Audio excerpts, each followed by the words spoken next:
Hello friends, అందరికీ నమస్తే. మీరు ఈ ఆప్రికాట్ డిలైట్ని ప్రిపేర్ చేసుకోవడం కోసం కావాల్సిన custard, apricot paste, plain cake, అలాగే ఫ్రెష్ క్రీమ్ని పర్ఫెక్ట్గా మనం ఇంట్లోనే ఎలా ప్రిపేర్ చేసుకోవాలో మనం బిఫోర్ వీడియోస్లో చూసాం కదండి.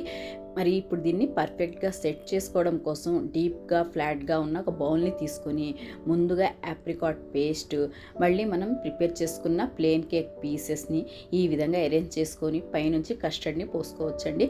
ఒకవేళ కేక్ని మీరు ప్రిపేర్ చేసుకోకపోయినా బయట నుంచి అయినా సరే తెచ్చుకోవచ్చండి, లేకపోతే బ్రిటానియా కేక్ ఉంటుంది కదా, దాన్ని అయినా సరే యూస్ చేసుకోవచ్చండి. ఆ కేక్ మీద మళ్ళీ ఇలాగ ఆప్రికాట్ పేస్ట్, మళ్ళీ కస్టర్డ్, మళ్ళీ టాప్ లేయర్లో మనం ప్రిపేర్ చేసుకున్న ఫ్రెష్ క్రీమ్ మొత్తాన్ని కూడా ఇలా ఒక లేయర్ లాగా వేసేసుకొని సెట్ చేసుకోవాలండి. చూస్తున్నారు కదా ఎంత పర్ఫెక్ట్గా మనం ఇంట్లో చేసుకున్న వాటితో మనం ఈ ఆప్రికాట్ డిలైట్ని ప్రిపేర్ చేసుకోవచ్చు. చాలా చాలా ఈజీగా, చాలా పర్ఫెక్ట్గా, చాలా ఎమ్మీగా దీన్ని మనం ప్రిపేర్ చేసుకోవచ్చండి. మరి దీన్ని ప్రిపేర్ చేసుకునేటప్పుడు ఈ విధంగా 4 డిజర్ట్స్ని కూడా మనం నేర్చేసుకోవచ్చు.